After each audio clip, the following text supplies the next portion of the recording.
तो ये बिल्कुल इसकी बात आपकी ठीक है। अच्छा, वो स्पिनर्स की आप बात अभी कर रहे थे, तो उसामा मीर कहते हैं कि हमने बहुत कोशिश की लेकिन मैचेस में कामयाबी नहीं मिल सकी, समझ नहीं आया परफॉर्मेंस क्यों नहीं हुई। इसमें कौन सी रॉकेट साइंस है? देखें, ये उससे भी ज्यादा हैरानकुन और तशवीशनाक बात है। हाँ। कि समझ ना आना कि परफॉर्मेंस अच्छी क्यों नहीं हुई है। इसका मतलब ये है कि आप उतने ज्यादा खेल के बारे में आपकी समझ बूझ है ही नहीं।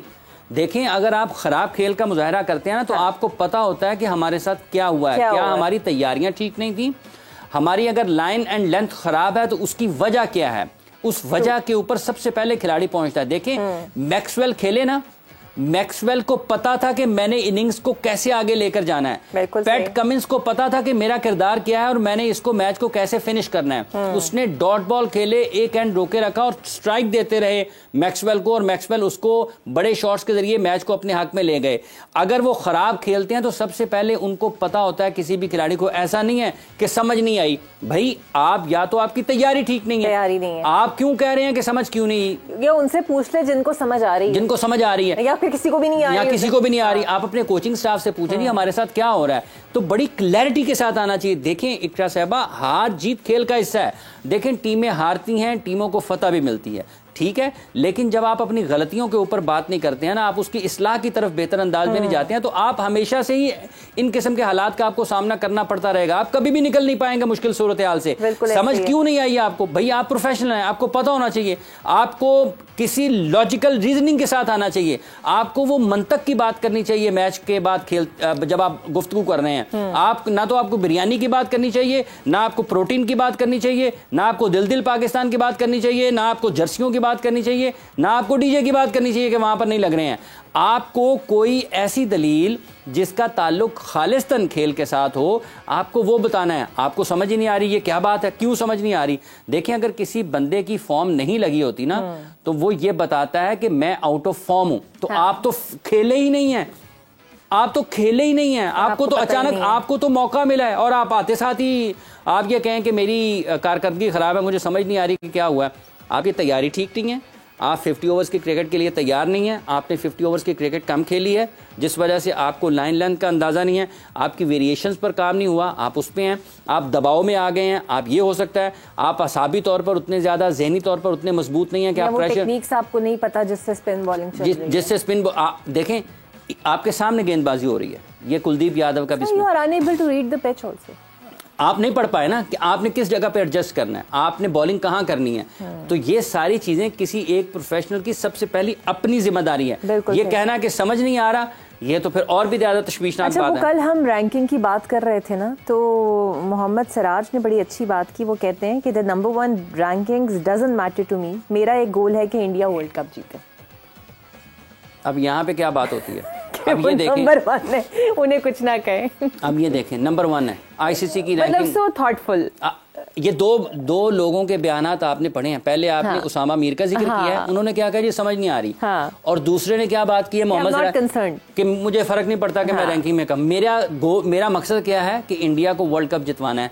ये होती है क्रिकेट की समझ बूझ, शऊर, और आपने आगे कैसे बढ़ना है, इन चीजों को बुनियाद बनाकर। पाकिस्तान में क्या बात होती है, हमारा कुदरत का निजाम चल रहा है, हम कुदरत के निजाम की तरफ देख रहे हैं। वो उस पे मीम्स बन गए। अब वो तस्वीर होती है कि पाकिस्तान मैच परफॉर्मेंस 97% कुदरत का निजाम और 3% स्किल्स। आप देख लें, ये जो दुनिया खेल रही है, क्या कुदरत का निजाम? अब श्रीलंका की बारिश, श्रीलंका आउट हो रहा है, उनकी बारिश नहीं हो रही, तो क्या कुदरत का निजाम न्यूजीलैंड के लिए काम नहीं कर रहा?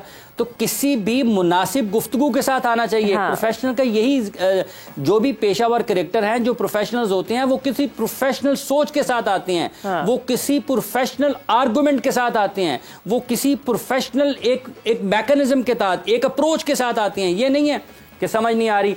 आप देखें कि मोहम्मद सिराज से बेहतर बॉलर मौजूद हैं इंडिया की टीम में।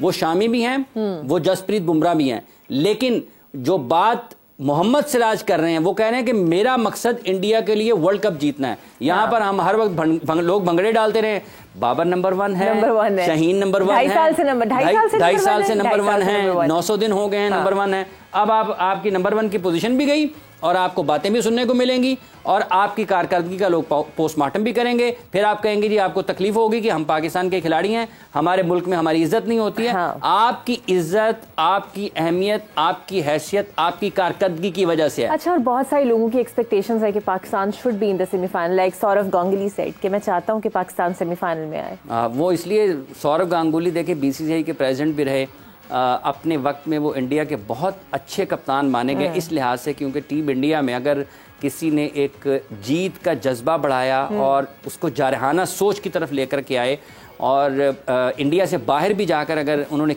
जीतना शुरू किया, बेहतर खेल पेश करना शुरू किया, तो उस टीम को तैयार करने में एक बहुत बड़ा किरदार सौरव गांगुली का। फिर उसको अगली सतह पर लेके गए महेंद्र सिंह धोनी और उसको बहुत ही ऊपर ले गए विराट कोहली और रवि शास्त्री, जिनके जोड़े ने बहुत ज़्यादा फतुहात हासिल की बिलखुसूस रेड बॉल क्रिकेट में, और उनकी सबसे बड़ी कामयाबी यही है। हाफिज साहब गेस करें स्पोर्ट्स के अंदर आज क्या टॉप ट्रेंड कर रहा है? कुदरत का निजाम। एग्जैक्टली, आप तो बहुत ही राइट ऑन द पॉइंट।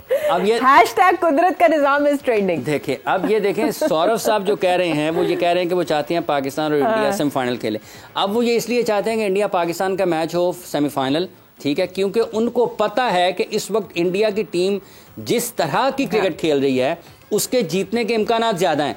तो वो अपने मैदानों पर पाकिस्तान के खिलाफ भारत को एक मरतबा से फिर फतह याब देखना चाहती हैं। अल्लाह करे कि पाकिस्तान की टीम सेमीफाइनल में जाए, अल्लाह करे कि उसका वर्ल्ड कप का सेमीफाइनल भारत के साथ हो, और अल्लाह करे कि पाकिस्तान भारत को हराए तो सौरव गांगुली साहब को फिर ये पता लगे कि पाकिस्तान के खिलाफ खेलना। अच्छा, किसी ने आपकी बात पे कमेंट किया है कि श्रीलंका को चाहिए कि 50 ओवर्स तक एटलीस्ट बैटिंग करे, वरना run rate option to qualify for semifinal will be huge and almost over for Pakistan. जी बिल्कुल है। देखें अभी देखें, अभी ना उनके मेरा ख्याल अभी जनाब इनके 31 ओवर हो चुके हैं। 38वां ओवर चल रहा है। 38वां ओवर है। 38वां ओवर चल रहा है, एक ही विकेट बाकी है। 46 रन इनके हो चुके हैं, 47 रन और 38वां ओवर।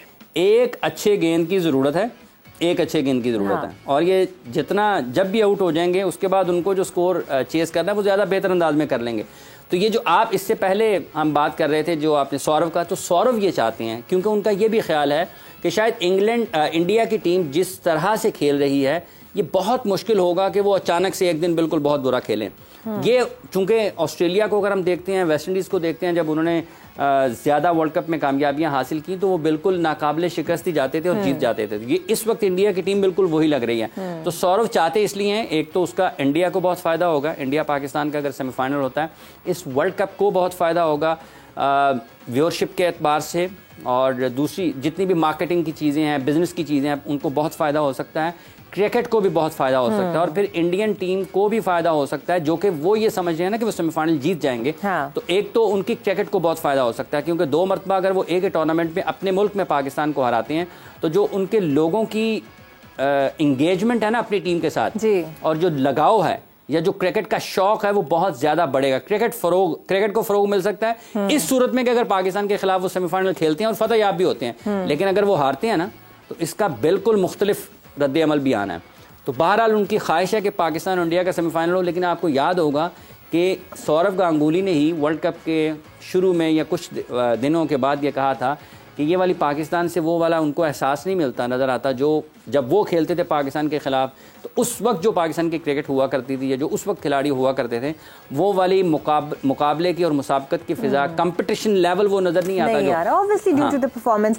जनाब वो एक थोड़ा सा क्लिप भी बड़ा वायरल हो रहा है कि केन विलियमसन ने एंजेलो मैथ्यूज जब आए हैं बैटिंग करने तो उनको पूछा है कि भाई जरा वो अपना हेलमेट स्ट्रैप चेक कर लें सही था कि नहीं। और मुझे लगता है पता नहीं अब उन्होंने वाकई पूछा है कि नहीं, लेकिन वो बाकायदा वो क्लिप उस आज के जब वो आए तो अच्छा, चूंकि इतने ये सारे खेलते रहते हैं ना, मुख्तलिफ लीग्स में भी खेलते हैं इकट्ठे खिलाड़ी और हाँ। फिर इंटरनेशनल क्रिकेट भी।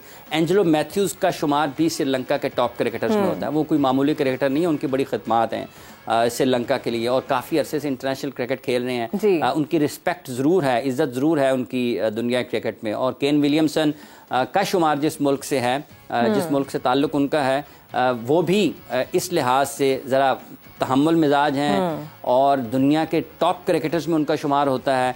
फिर वो पूछ सकते हैं ऐसी बात अगर उन्होंने उनको कह भी दी हो तो कोई ऐसा मामला नहीं, क्योंकि ये अब जिसके साथ उनकी कुछ थोड़ी बहुत अच्छी गुफ्तगू वाला ताल्लुक है ना एंजेलो मैथ्यूज के साथ, तो वो हर खिलाड़ी उनको पूछेगा